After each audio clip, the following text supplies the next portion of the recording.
Voilà, merci de nous choisir sur la 93.4 Génération FM, de nous suivre également sur nos plateformes digitales.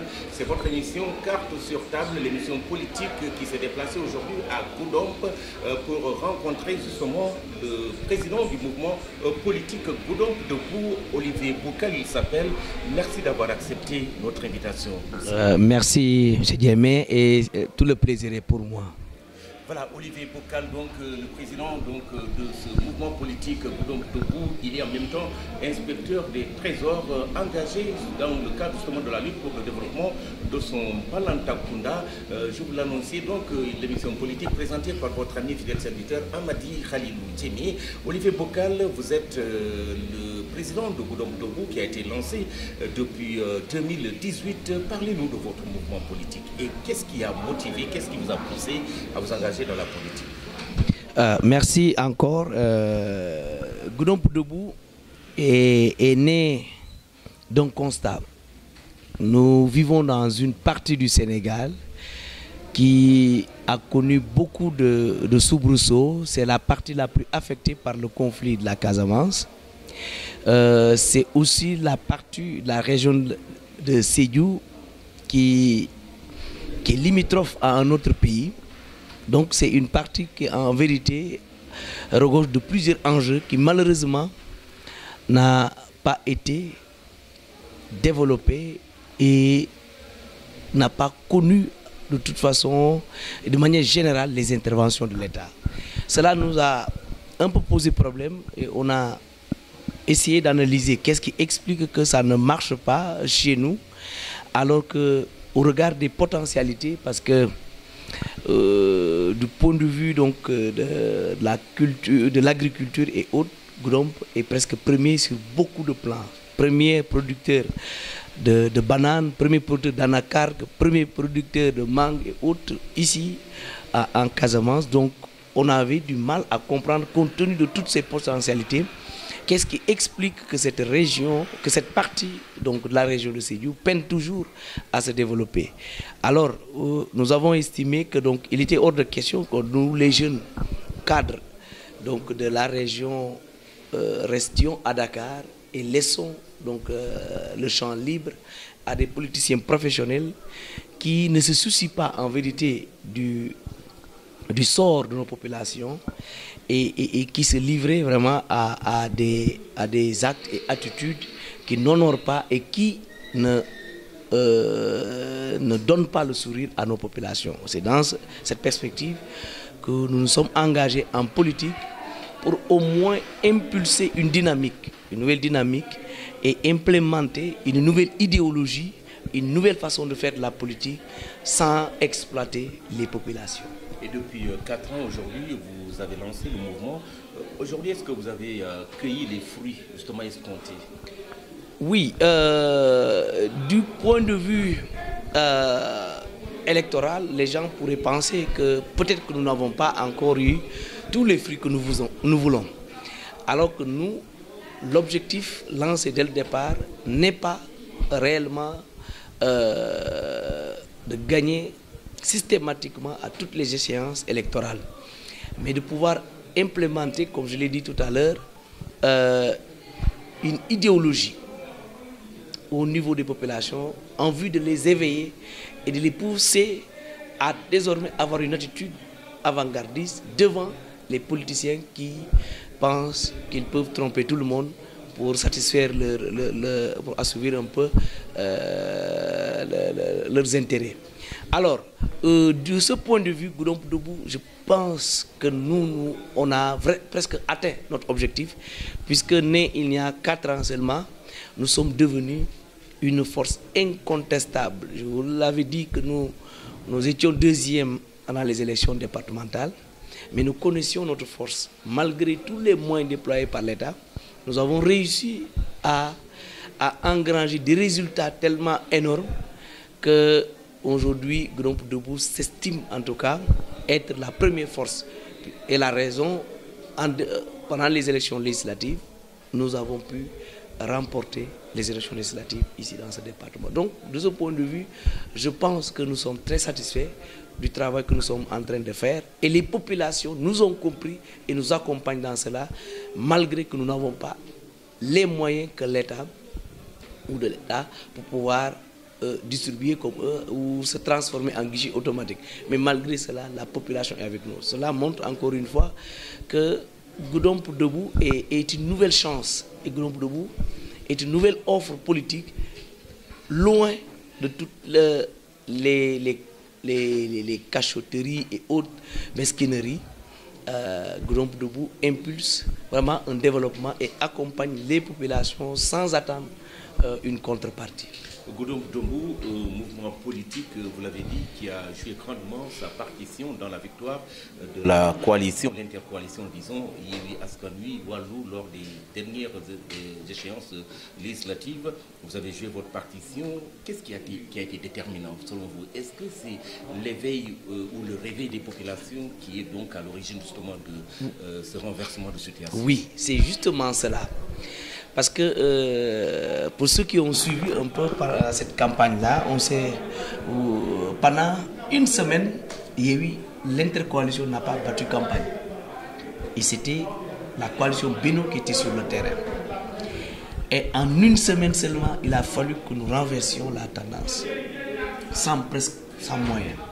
Ça montre ici réellement que les populations ont compris le message que nous leur lançons.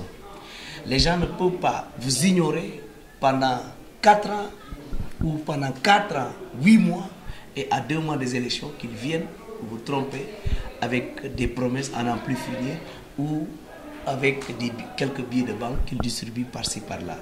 Donc les populations l'ont compris aujourd'hui, en tout cas dans ce département de Goudomp. Et je ne pense pas qu'on puisse encore les utiliser. Et ils l'expriment chaque jour. Et vous êtes aujourd'hui témoin. Et vous allez en être témoin, disons, parce que vous allez voir un peu ce qui se passe ici chez nous. C'est assez dire, mais Goudomp Debout est un outil d'éveil des consciences. Olivier Bocal, vous êtes notre invité aujourd'hui dans cette émission Carte sur table qui passe sur Génération FM. La région de Sédhiou, où dépend justement le département de Goudomp, a reçu le président de la République dans ses tournées économiques. 400 milliards de francs CFA vont être investis pour changer l'image justement de cette région, l'image du département de Goudomp qui est affecté par beaucoup de phénomènes, le vol accru de bétail, entre autres choses. Comment appréciez-vous un peu le séjour du chef de l'État ici à Sédhiou? Je pense que c'est un séjour plutôt politique. En 2015, le président était ici et était venu aussi avec une enveloppe presque similaire, 250 milliards pour la région de Sédhiou. Des 250 milliards, aucun franc n'a été injecté dans le département de Goudomp. Et tout a été concentré dans l'autre partie de la région, c'est-à-dire notamment le département de Sédhiou et Bounkiling. Nous avons vu des réalisations qui ont été faites. Des villes comme Marsassoum ou Sédhiou ont connu Promoville, ont connu l'éclairage public, ont connu beaucoup d'actions. On a vu l'hôpital de Sédhiou, on a vu le pont de Marsassoum, au-delà donc de Promoville, on a vu des centres et autres brigades de gendarmerie érigées à Bounkiling. Mais pour le département de Goudomp, comme je l'ai dit à un de vos confrères, que ici c'est le bilan zéro de Macky Sall pendant 11 ans. Absolument rien n'a été fait et je défie qui que ce soit de me donner un seul élément que le pouvoir a réalisé pendant ces 5 ans dans le département de Goudomp. Maintenant, il revient encore à la charge pour nous proposer 400 milliards. Nous attendons de voir. Nous ne pouvons pas présager de ce qu'ils vont faire de ces 400 milliards. Mais moi, personnellement, je n'y attends pas grand-chose. Puisque le président lui-même, au moment où il venait, il avait des choses à inaugurer dans l'autre partie de la région, alors que dans dans le département de Goudomp, il n'avait rien à inaugurer. Il était venu lancer des travaux dont on ne sait même pas, parce que c'est des travaux qui n'ont même pas eu d'études. Comment vous pouvez lancer un pont où il n'y a même pas d'études? On ne sait même pas la profondeur du fleuve, le kilométrage est juste donné de façon approximative. Il n'y a aucune étude autour de cela. Le président dit, parce que tout simplement, on est à quelques mois des élections présidentielles. On va encore, comme d'habitude, aller avec des grandes annonces pour encore endormir la population. On vient avec quelques camions de pavés qui ne peuvent même pas prendre en charge 2 kilomètres. Donc ça ne sert à rien pour moi de les amener parce qu'ils ne vont pas servir à grand chose justement dans ce département. Nous, là où on attend réellement ce pouvoir, et d'ailleurs tous les pouvoirs publics, parce que moi je suis d'avis de ceux qui pensent que nous sommes une partie intégrante du Sénégal, nous payons les impôts et nous devons avoir la même dignité que tout le monde dans la répartition des services de l'État. Comment peut-on, pour un département aussi affecté par le conflit de la Casamance, qu'il soit aussi oublié? Ça n'a aucun sens et ça ne se justifie pas. Il n'y a pas de raison. Je crois que les actes que sont en train de poser les pouvoirs publics aujourd'hui témoignent vraiment de l'idée qu'ils se font de nous. Et nous allons leur montrer aussi que nous aussi, on s'est fait une idée d'eux.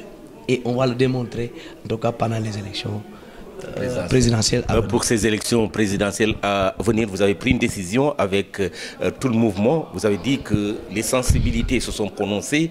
Et la décision, c'est de valider un pacte justement avec le leader du PASTEF, les Patriotes, Ousmane Sonko, principal opposant au pouvoir en place, le pouvoir de Macky Sall. Qu'est-ce qui a plaidé justement pour cette décision? C'est la convergence de vues.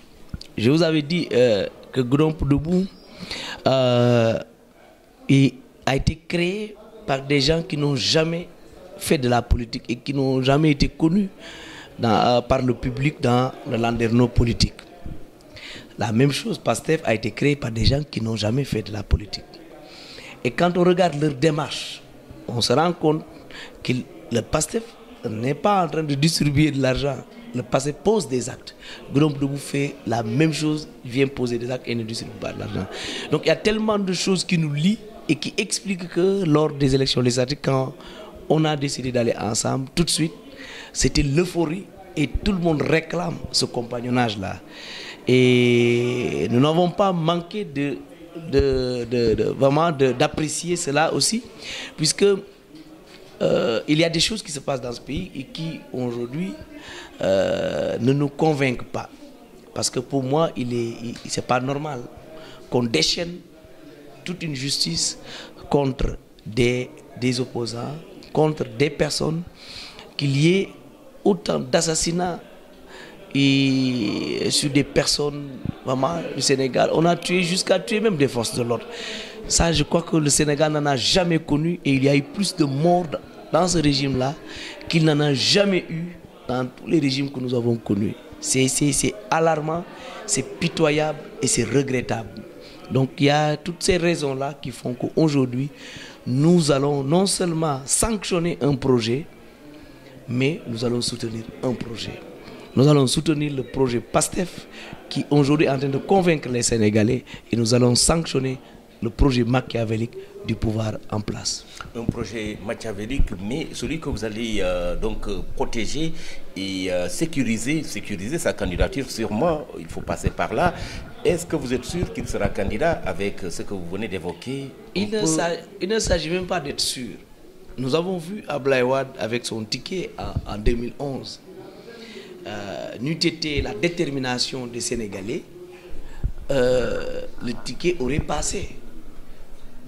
Mais on a vu ce qui s'est passé. Il a finalement retiré. On fera la même chose. Si Macky Sall pense qu'il peut intimider les gens, il n'a qu'à se le tenir pour dit. En tout cas, il y a quelqu'un qui s'appelle Olivier Bouka dans un coin du Sénégal qui est prêt à se mettre en face de lui. Et je sais qu'il y a des milliers de gens comme moi qui aujourd'hui sont prêts à se battre. Et je crois que l'exemple de Mbaké est là pour montrer que malgré le recrutement et tout l'armada déployé, ça n'a pas empêché les populations de faire ce qu'ils ont fait. Personne n'empêchera les gens de manifester ici. Et si toutefois ils tentent une forfaiture, les gens se mettront là. Et moi, en premier, je me mettrai là aussi à me battre. Et nous allons soutenir, et nous allons pousser jusqu'au bout pour empêcher, en tout cas, une forfaiture contre notre président. Olivier Bokkal, ne pensez-vous pas que justement de telles positions, de telles décisions peuvent précipiter le Sénégal dans le chaos, comme le prédisent certains qui disent que les politiques doivent justement dialoguer pour que le Sénégal soit apaisé? Il n'y a qu'une seule personne qui peut empêcher le chaos au Sénégal. C'est celui-là qui a lâché les forces de l'ordre contre les citoyens sénégalais. C'est celui-là qui a lâché la justice contre les citoyens sénégalais. On n'a qu'à arrêter cette machine judiciaire et des forces de l'ordre et on verra si le Sénégal ne va pas retrouver sa paix. Olivier Bokkal, vous êtes sénégalais, comme tout Sénégalais qui a voté lors du référendum, qui a ramené justement les mandats à 5 ans et qui a donc remis quelque part justement de l'ordre par rapport au nombre de mandats qu'un président pourrait faire à la tête du pays. La question d'une troisième candidature est soulevée et défraie la chronique. Quelle est votre position en tant que politique? Naturellement, on sait que ça va être la énième forfaiture qui va en tout cas être perpétuée sur le dos des Sénégalais. Nous avons entendu le président lui-même qui dit qu'il n'y a pas de discussion et que lui, il fait son deuxième mandat. Il a dit dans une déclaration en Wolof que si les Sénégalais m'accordent leur confiance en 2019, c'est fini. Nous avons entendu son premier ministre le dire. Nous avons entendu Ali Ngouille le dire. Nous avons entendu Mimi Touré le dire. Est-ce qu'il doit y avoir encore un débat? Mais c'est parce que tout simplement, on ne considère pas les Sénégalais. Et on considère que l'État ou le Sénégal leur appartient. Et c'est cela qui est pitoyable. C'est dommage qu'on en arrive là. Qu'il y ait des gens encore qui pensent que l'État leur appartient. Et qu'ils peuvent se permettre n'importe quoi. La preuve, aujourd'hui, les gens peuvent bien prendre l'argent public sans être inquiétés, mais si toi qui dénonces, on te porte plainte. C'est cela le Sénégal. Voilà ce qui est devenu notre Sénégal. Et vous pensez que nous allons croiser les bras pour regarder qu'on amène directement le Sénégal au fond d'un gouffre? Je pense que moi, des gens comme moi, seraient prêts à donner leur sang pour libérer le Sénégal. Olivier Bokkal, beaucoup de choses se sont passées, vous l'avez dit, il y a eu justement cette disparition mystérieuse de deux fils du Sénégal qui travaillent dans la sécurité, l'un gendarme, l'autre militaire dans les renseignements militaires. Et jusque-là, justement, les gens attendent toujours et encore. Quelle est votre position par rapport justement à cette affaire qui avait été créée? Oui, aujourd'hui, au-delà de ces morts que vous citez, on sait qu'avant, il y avait déjà 14 morts. Il y a eu l'affaire François Mancabou. Et avant même les deux gendarmes, nous avons connu aussi d'autres morts comme ça qui n'ont jamais été élucidés. Et je sais que si l'État n'avait rien à voir avec cette histoire, tout de suite, une enquête aurait été diligentée et le problème serait déjà réglé. Mais s'il y a un silence total et un mutisme de la part de l'État, je crois que cela en dit long. Et nous, on se fait déjà une philosophie de cette histoire-là. Maintenant, est-ce qu'un État doit réellement se retourner contre son peuple pour assouvir ses propres intérêts et puis des intérêts crypto-personnels? Je crois qu'il y a lieu que tout le monde et que les politiciens aujourd'hui apprennent à faire une introspection de leur propre action.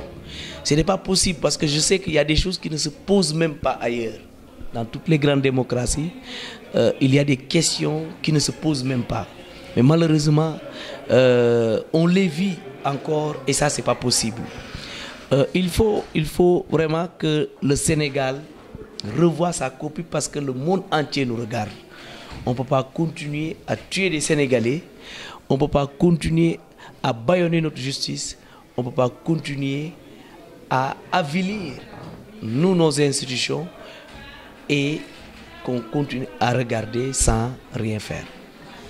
Olivier Bocal, vous êtes du Balantacounda, vous l'avez dit, le Balantacounda aujourd'hui qui peut dire merci au président Macky Sall parce que la stabilité donc, a refait surface une région, une partie justement de la région de Sédhiou qui a traversé les soubresauts justement de la crise en Casamance qui a occasionné, facilité un peu des phénomènes tels que la drogue, le phénomène du vol de bétail. Aujourd'hui donc le président ici a encore appelé le MFDC justement à déposer les armes pour qu'enfin une paix définitive puisse survenir dans cette partie du Sénégal.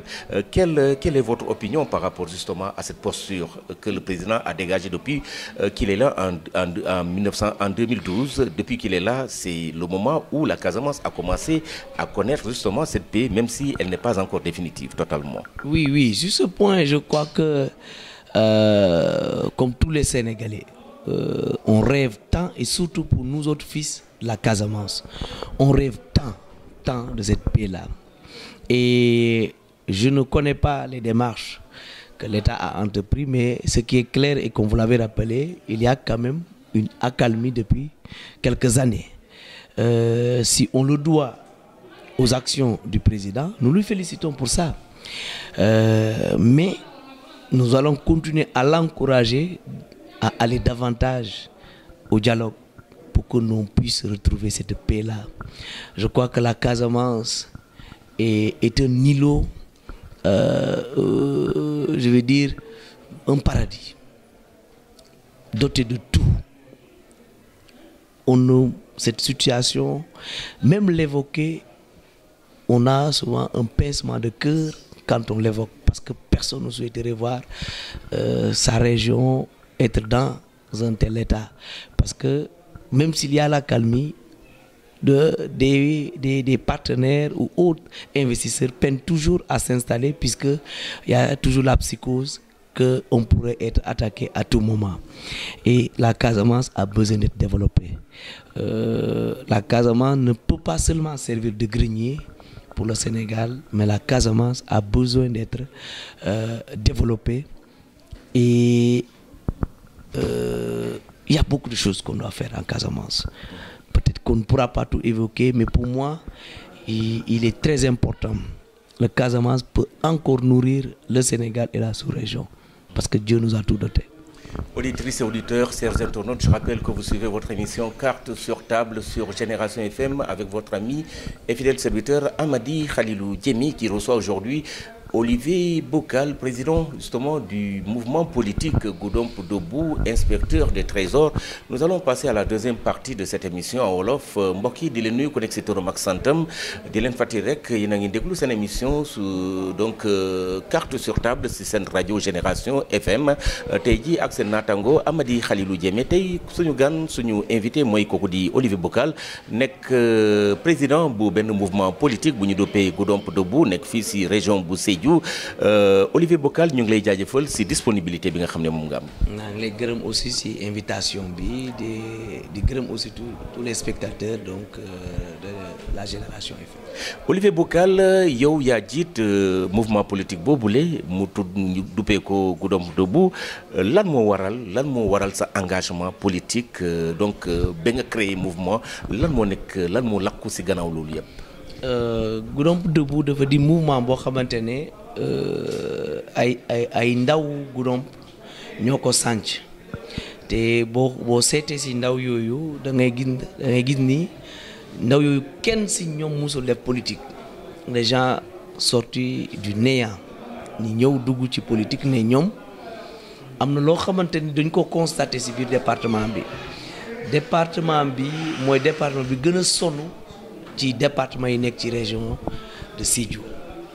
Amul dara te doo gis benn intervention de l'État ci biir département bi mu sonn lool te boo saytu da ngay gis ni département bi am na lépp nag bu dee anacarde boo xam ne ñoom ñëpp a koy wax ci Casamance département de Goudomp mooy premier producteur boo demee ci banane bi mangue bi yëpp ñu ngi gis ni département bi mooy producteur lan moo waral donc que département bi muy nekk ci jafe-jafe yi mu nekk ni donc loolu doon bi ñu ko saytoo dañoo gis ni c'est parce que tout simplement cadre yi fi nekk nanguwuñu woon dugal seen loxo ci politique ñu bàyyi des politiciens professionnels ñuy fi nekk di def lu leen neex di fàtte li leen tax a falu di fàtte population yi di def lu leen neex jël xaalis bi di ko passé dañuy xaar ba élection yi am ñu doo ko def moo tax ñun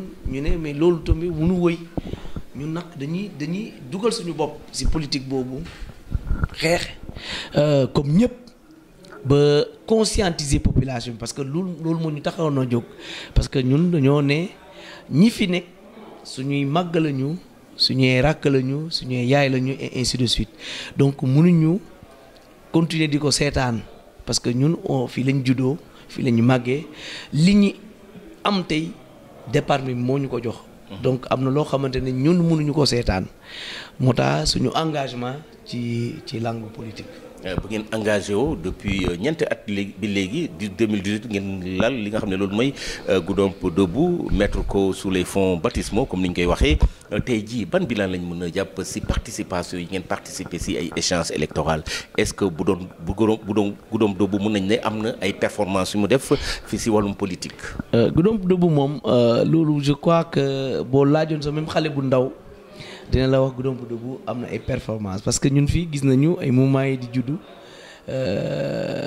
deewaat le lendemain alors que mouvement bi depuis bi ñu ko sàncee ba tey dafa dem ba imposé wu ba nekk bu ñu exagéré wul mun nañu ne c'est la première force politique dem nañu élection locale fii départementale ñu génn ci deuxième te boo xoolee résultats yooyu yëpp da ngay xam ni mouvement boo xamante ni c'est dirigé par des jeunes qui ne sont pas soutenus par un parti bu nekk ñoon ci benn parti amuñu benn soutien ñu dem ba nekk deuxième devant des partis classiques comme ay Wallu ay Yewwi qui sont des intercoalitions mu dem ba jiitu leen ci résultat alors que bokk nekkuloon ci communes yi yëpp yi nekkoon les 15 communes ci 6 communes kese la nekkoon mu génn ci deuxième loolu mooy wane ni que mouvement bi am na doole bu baax a baax ci département de Goudomp te ginnaaw élection départementale boobu bi ñu demoon ñun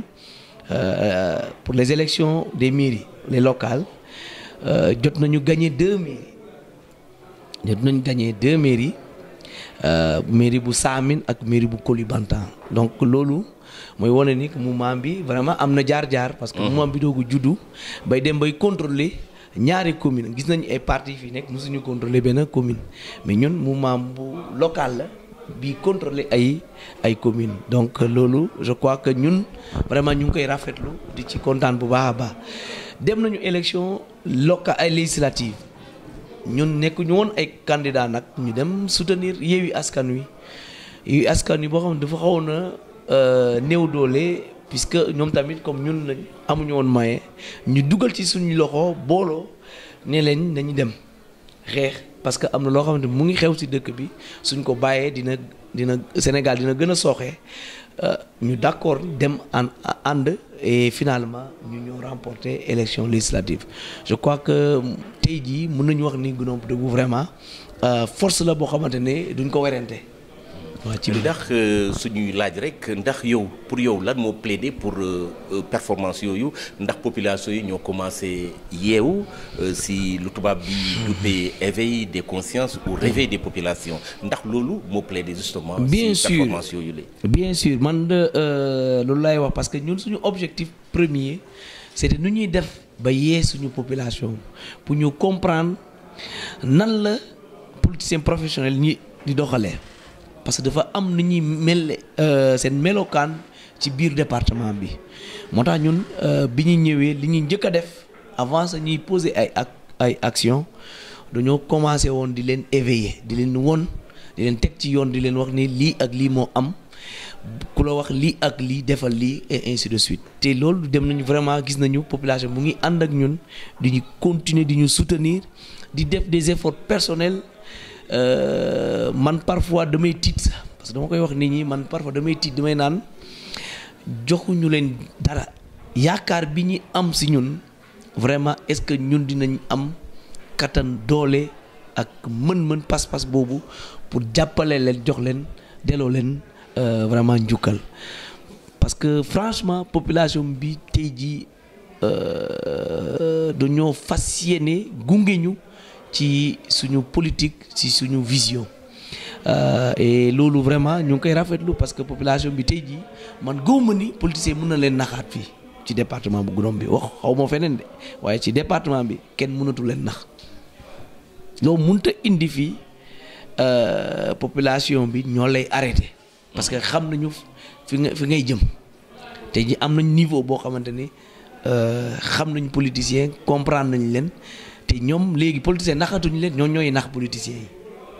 loolu moo xew. donc niveau de conscience boobu population yi am nañ ko. am nañ ko léegi. Olivier Boucal ba fàttali rek yow yaa jiit mouvement politique bu ñu duppee Goudomp Debout tey yaay suñu gan fii suñu émission président de la république moo nekkoon gànnu région bu Sédhiou fi nga xam ne jël na fa ay mesures yi nga xam ne yu am solo si koppar donc dinañu ne rek président pare na rek pour injecter lu toll si 400 milliards loolu yëpp pour jël en charge li nga xam ne loolu mooy préoccupation population yu Sédhiou préoccupation population yu Sédhiou suñ koy wax rek dañuy wax préoccupation département bu Goudomp bi nga xam ne tey jii soo ne Goudomp rek lu nit ñi di jëkkee xalaat mooy sàccum jur bi nga xam ne am na fi doole ak yeneen phénomènes yi nga xam ne donc ñëw na rek daal di gën sonal population yi yeewu fii si diwaan bi nekk fii si Goudomp lan mooy sa xalaat si loolu yëpp yow mi nga xam ne yow yaay jiit Goudomp. man nag dama am position boo xam ne dafa xaw mitigé parce que ce n'est pas de la démagogie parce que ñu bëri dañu defe ne yow boo nekkee di analyser tournée président bi yow tu fais de la démagogie ñun am na loo xamante ni gis nañ ko fi 2015 président ñëwoon na fii ci région bi indi fii lu ëpp 250 milliards nee na da ko jagleel région de Sédhiou mais au bout de 7 ans lan la ñu gis nañu Promoville dugg na Sédhiou Promoville dugg na Marsassoum tabax na ay affaires yu bëri Prodac sa ñëw na Sédhiou lépp Sédhiou vraiment jot na ci département de Sédhiou ak Bounkiling jot nañu am ay affaires yu bëri mais enveloppe boobu yëpp dërëm duggul ci département de Goudomp amul leneen li ñu mën a citer de ne lii lañ def daa mel ni keroog sax ci conseil président laajte na ministre yi fa nekkoon lan ngeen def ci département de Goudomp amul koo xamante ñemee na yëkkati loxo à part PUDC bi ne man indi naa fa brigade des sapeurs benn ministre ñemewuloon yëkkati loxo ne man lii laa fa def loolu mooy wane ni le président faalewuñu te ñun bu ñu analyser bu baax a baax dañuy xam nan la ñuy xoolee parce que je crois que suñu jàppoon ay nit ou bien des Sénégalais à part entière je crois que am na loo xamante ne duñ ko def parce que moom tamit il est la personne la plus renseignée xam na lii xew ñun fii sax xëy na ñu ngi ci axe ñu ngi ci kaw tali bi mais boo duggee ci biir département nga dem dans le Brassou ou le Pakao mais da ngay tiit da ngay yéemu parce que li nga fay gis ay communes yoo xamante ne amuñu ndox amuñu courant même hôtel de ville bi ci boppam état ñuy woo xamante ne état civil foofu la nekk duñ fa am courant duñ am ndox nga defee ne loolu mun nga ko imaginer feneen ci biir Sénégal à part département de Goudomp man vraiment am na loo xamante ne sax dama koy ragal a wax sax parce que damay rus di wax ni loolu moo xew sama département donc man tey ji moo tax man ci ñëwam bi man xaaruma ci dara parce que dal nañu tàmm nañu di gis di dégg ay promesses te tout le temps c'est à l'approche des élections la ñuy ñëw di ñu jéem a berne di indi fi ay actions dem nañu indi naan dañuy lancer les travaux du pont de Téminto ñun ñoo ko gën a soxla parce que yàgg nañ ci xeex ñu ngi ci dañoo créer sa benn kuréel boo xamante ne ñu ngi xeex pour pont boobu am waaye nag pont boo xamante ne étude amul président ñëw ñu ne ko gars yi population ñu ngi réclamer pont nga ne man je lance les travaux alors que amul étude je crois que balaa ngay lancer ay travaux il faut mu am étude ñëw nañ fi indi nañu fi 4 camions ñu ne indi nañu ay pavé loolu xam naa ne même 2 kilomètres sa doo ko mun def bañu ñu loolu lañ gën a bëgg on ne fait pas dans la démagogie bëgg nañ ko waaye tamit naxee mbaay bi moo war a jeex mënuñu continuer di nax population yi chaque fois bu élection jegee ñu indi fi quelques projets phares di ko lancer rapidement jéem a def ay affaires comme ça pour di nelawloo population bi ñun nag tey jii je crois que dañoo fas yéene continuer di waxtaan ak population bi waxtaan ak suñuy mbokk yi li leen wax li xew Sénégal parce que yàlla may nañu toll nañ foo xamante ni am na yoo xamante ni tamit ñun dañ koy gis te ñoom gisuñu ko dañ koy indi fi partager ak ñoom expliquer leen li nekk di xew Sénégal. Olivier Boucal wante leen rek mën nañ ko jàpp ni président de la République liggéey na surtout si wàllum jàmm fii si diwaan bi xam nañu ni sonn ngeen lool département bi sonnoon na si crise Casamance bi wante tey accalmie am na.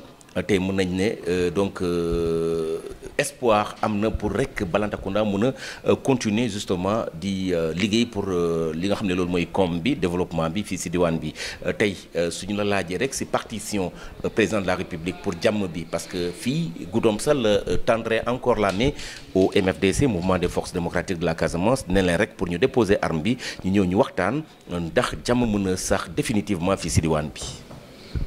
man li ma mën a wax mooy man nekkuma ci gouvernement ba xam yan démarche lañu def mais quand même mën nañ noter ni accalmie am na depuis un certain nombre d'années déggatuñu yeneen attaques yi ñi daan dégg wala ay vol de bétail et ainsi de suite donc mën nañ ne xëy na ñoom ñoo def action boobu te bu dee ñoom la ñun leen di gërëm di leen vraiment sant ci loolu mais di leen ñaax encore parce que jeexul parce que tey jii bépp investisseur bi bëgg a ñëw Casamance de nekkaat di xalaat ni est-ce que su ma demee duñ ma jàpp duñu jël sama alal moo tax ñun la paix définitive la ñu bëgg parce que ñun ñuy juddoo fii Casamance daf ñuy métti lool ngay gis Casamance nu mu mel ak li mu am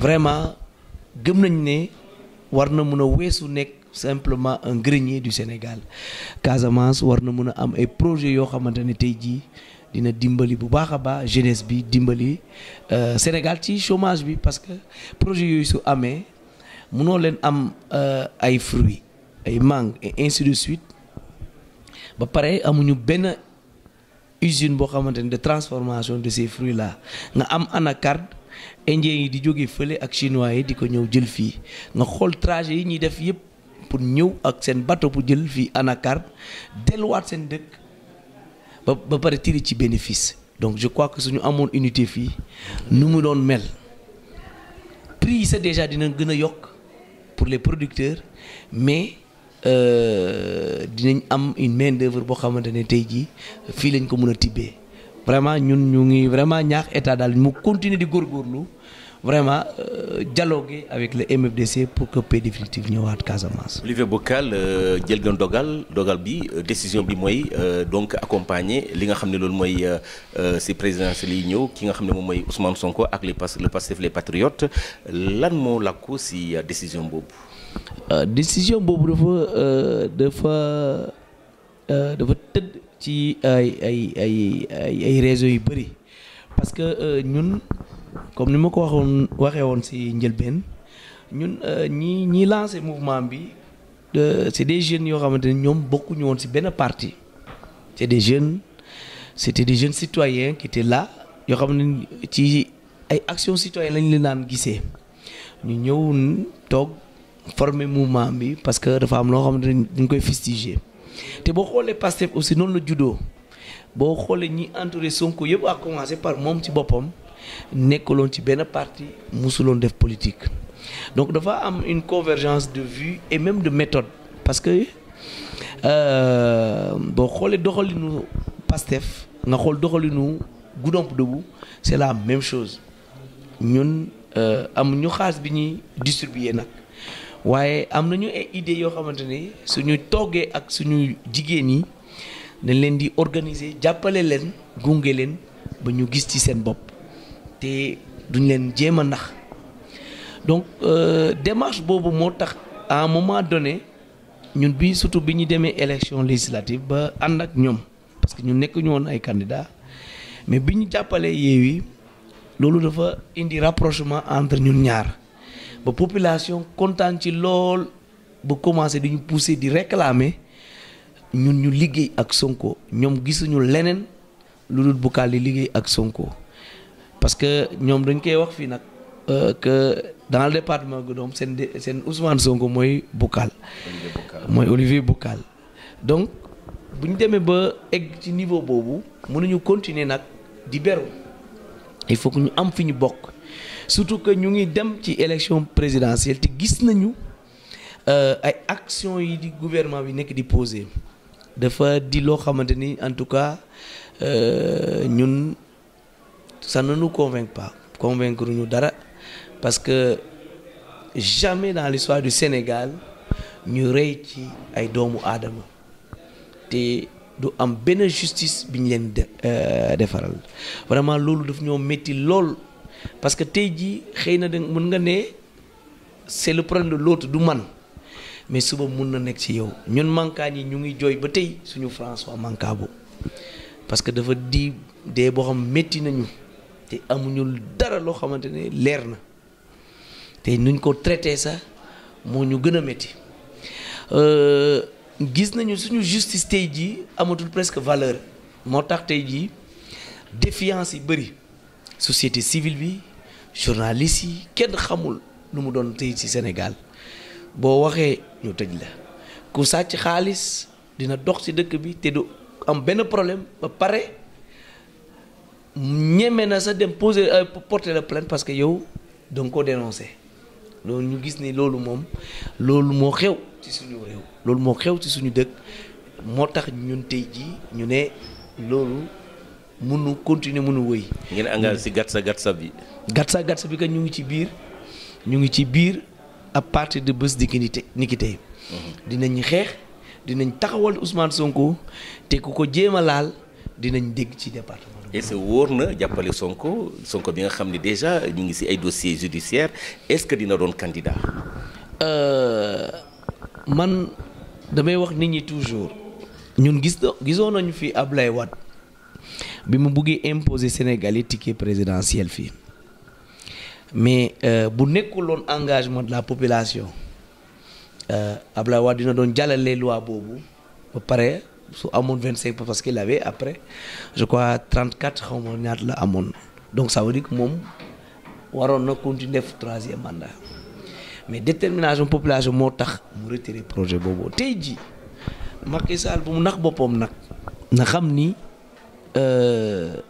jeunesse bi ak Sénégalais yi de manière générale dañoo taxaw pour défendre le projet PASTEF je crois que Mbacké war na ko mun a yedd jàngal ko ak recrutement ak lépp li mu defoon terewul jeunesse bi ñu def li ñu waroon a def tey jii Sénégal gi ku bugg a ne moom dina utiliser justice bi pour am lu mu bëgg dina sonal boppam parce que ñun dinañ fi taxaw te Sonko dina doon candidat Sonko dina doon candidat ñun dinañ ko taxawal dinañ ko xee jaral nañu sax te man wax naa ko nit ñi man tamit bés ni ki tey damay bind sama testament aussi buñ jaralee ñu dee tey ban taxawaay la Goudomp nar a am justement pour loolu li nga xam ne lu nga wax fexe ba Sonko mu nekk candidat mën a gagner sama li nga xam ne bépp combat bi ñuy engagé léegi Goudomp Debout dina ci bokk